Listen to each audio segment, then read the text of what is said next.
नमस्कार, आप देख रहे हैं खबर प्याली। आपके साथ मैं हूं श्रुति श्रीवास्तव। आज यूपी की सियासत में 22 के चुनाव में उस तबके की बात करेंगे जो सबका हिसाब किताब रखता है, लेकिन इन दिनों सियासी दल उससे दूरी और करीबी हिसाब किताब देखकर ही बना रहे हैं। हमने अपने पिछले वीडियो में आपको बताया था कि कैसे यूपी में जाति के खांचे सत्ता का रास्ता तैयार करते हैं। ऐसे में कायस्थ समाज की भागीदारी 22 के चुनाव में किसके साथ होगी, एक ये बड़ा सवाल है। अमूमन बेहद पढ़े लिखे कायस्थ बुद्धिजीवी और ग्रामीण अंचलों और शहरी क्षेत्रों में शासन सत्ता के संचालन में निष्पक्ष होकर अभूतपूर्व योगदान देते हैं। व्यापारिक, कारोबारी और आईटी सेक्टर में इनका योगदान सर्वविदित है, जो इन्हीं कामों के जरिए अपनी जिंदगी को आगे बढ़ाते हैं। भगवान चित्रगुप्त जो सबका लेखा जोखा तैयार करते हैं, ये वर्ग उन्हें अपना आराध्य मानता है और आम जीवन में उसी से जुड़े कामों में खुद को लगाता है। पूरे भारतीय समाज में यही एक तबका है जो यम द्वितीया को कलम पूजा करता है। अभी की सत्ता में काबिज बीजेपी, जिसे शहरी और कायस्थों की पार्टी कहा जाता रहा है, उससे कायस्थ समाज कितना खुश है, उसने क्या तय किया है, राजनीति में कायस्थ समाज की क्या ताकत है, किसके लिए वो नफा लाते हैं, किसके लिए नुकसान, आज सब आपको हम समझाने जा रहे हैं। दरअसल जब जातिगत सम्मेलन का दौर इन दिनों पार्टियों में ट्रेंड बन रहा, तो सवाल ये भी है कि कायस्थ समाज को लेकर किसकी क्या तैयारी है। 2012 के चुनाव में बीजेपी ने लखनऊ में बड़ी बड़ी होर्डिंग्स लगाई थी कायस्थ सम्मेलन की। उसमें विवेकानंद की तस्वीर लगाई थी जो बंगाली कायस्थ समाज से थे। तब कवायद थी कि इस तबके को साथ लेकर सत्ता की कुर्सी तक पहुंचा जाए। कायस्थ लंबे समय से बीजेपी के परंपरागत वोटर माने जाते रहे हैं, जबकि पूर्व में कांग्रेस के समर्थक रहे हैं। बीजेपी समय समय पर कायस्थ समुदाय को संगठन में भी जगह देती रही है।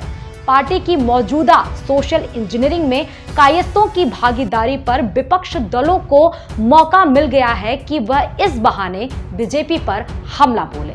यूपी में तकरीबन 3 से 4% कायस्थ वोटर हैं जो बीजेपी के साथ मजबूती से जुड़े हुए हैं। गोरखपुर, लखनऊ, वाराणसी, कानपुर और इलाहाबाद जैसे बड़े शहरों के साथ साथ सुल्तानपुर, जौनपुर, मिर्जापुर, बस्ती, संत कबीर नगर और सिद्धार्थ नगर, देवरिया, कुशीनगर, प्रतापगढ़ और पश्चिम के जिले हरदोई, बरेली, मथुरा तथा बुंदेलखंड के उरई, झांसी, ललितपुर, बांदा में इनकी जनसंख्या लगभग 8 से 10% है। कायस्थों की यह संख्या यूपी में किसी भी राजनीतिक दल का खेल बनाने और बिगाड़ने की ताकत रखता है। वर्तमान राजनीतिक परिदृश्य में ये कायस्थ तबका अपने को उपेक्षित महसूस कर रहा है। उत्तर प्रदेश की सत्ता में इसकी भागीदारी नगण्य सी है। हाल की घटना पर नजर डालें तो मोदी मंत्रिमंडल के विस्तार से पता चलता है कि बीजेपी की सोशल इंजीनियरिंग में कायस्थ पॉलिटिक्स फिट नहीं बैठ रहा है। राजनीतिक जानकारों का मानना है कि मोदी कैबिनेट से एक बड़े कायस्थ नेता की विदाई से पढ़े लिखे कायस्थों में आंतरिक रोष है। रविशंकर प्रसाद से पहले भी कुछ बिहार और उत्तर प्रदेश के सर्वमान्य कायस्थ नेताओं की अकारण विदाई हुई थी। बीजेपी के पूर्व सांसद शत्रुघ्न सिन्हा और यशवंत सिन्हा पार्टी में हाशिए पर रहने के कई साल बाद खुद ही पार्टी से नाता तोड़ लिया या अन्य दलों का दामन थाम लिया। शत्रुघ्न सिन्हा ने जहां कांग्रेस का दामन थामा, तो वहीं यशवंत सिन्हा आम आदमी पार्टी की विचारधारा से प्रभावित होने के बाद बंगाल चुनाव से ठीक पहले टीएमसी में शामिल हो गए।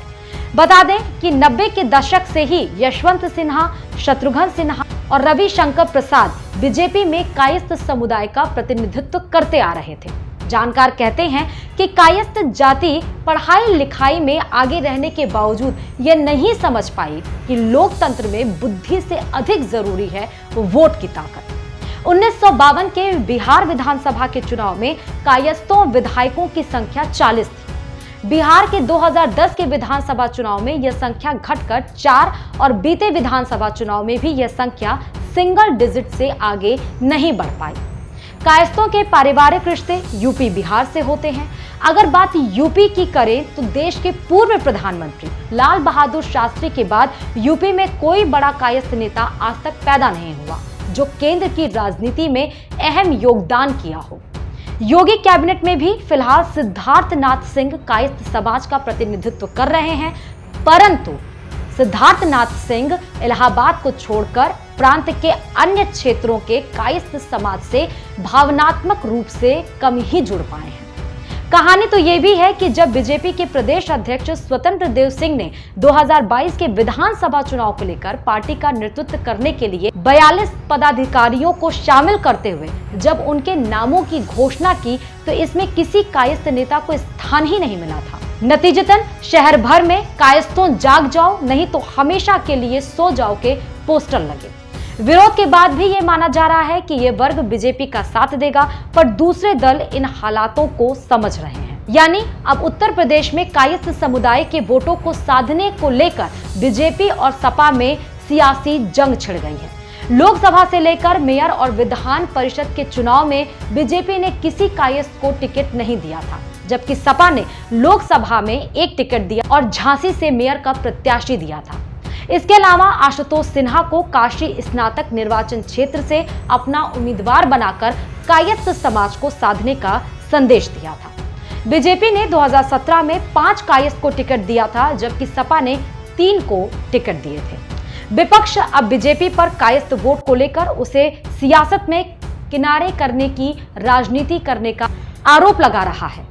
कायस्थ को ओबीसी में शामिल करके खुश करने के दाव की भी बात चल रही है, लेकिन विपक्षी पार्टियां कायस्थों को ज्यादा मौका देकर उनकी नाराजगी को भुनाने की कोशिश कर सकती है। बीजेपी अभी इस मुद्दे को नहीं समझ पा रही है, लेकिन अगर कायस्थ नेताओं को सम्मान नहीं मिला तो इसका असर शहरी तथा कायस्थ बाहुल्य दर्जनों सीट पर दिख सकता है। हरीश चंद्र श्रीवास्तव के निधन के बाद भाजपा कायस्थ लीडरशिप डेवलप नहीं कर पाई है। वैसे भी सपा के आशुतोष सिन्हा को जिताकर कायस्थ वोटरों ने बता दिया कि केवल लॉलीपॉप देने से स्थिति नहीं संभलने वाली, उन्हें सदन और सत्ता में समुचित भागीदारी भी चाहिए। अब समाजवादी पार्टी आशुतोष सिन्हा के जरिए कायस्थ वोटरों को अपने पक्ष में लामबंद करने में जुटी हुई है और ऐसी जुगत धीरे धीरे दूसरी पार्टियों में भी शुरू होगी। इससे इनकार नहीं किया जा सकता है। कायस्थ बौद्धिक, योग्य, आध्यात्मिक सेवा और संपर्क की भावना से ओतप्रोत रहता है। ज्ञातव्य हो कि क्रियाओं के विरुद्ध उसके बराबर और विपरीत प्रतिक्रियाएं होती हैं। ऐसा शाश्वत नियम है, यानी कि एक्शन का इक्वल एंड अपोजिट रिएक्शन।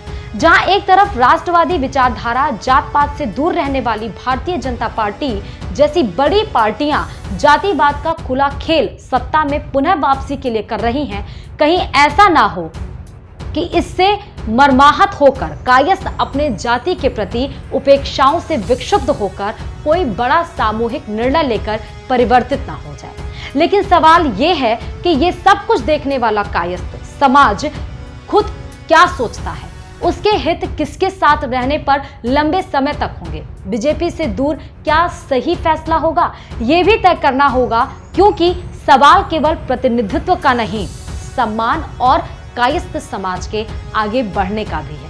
वर्तमान राजनीतिक परिदृश्य से मर्माहत होकर कुछ अग्रगण्य बुद्धिजीवी अपनी पहचान के लिए कायस्थ समाज की एक अलग राजनीतिक पार्टी बनाने पर विचार कर रहे हैं, जिससे उन्हें सत्ता में समुचित भागीदारी और प्रतिनिधित्व मिल सके।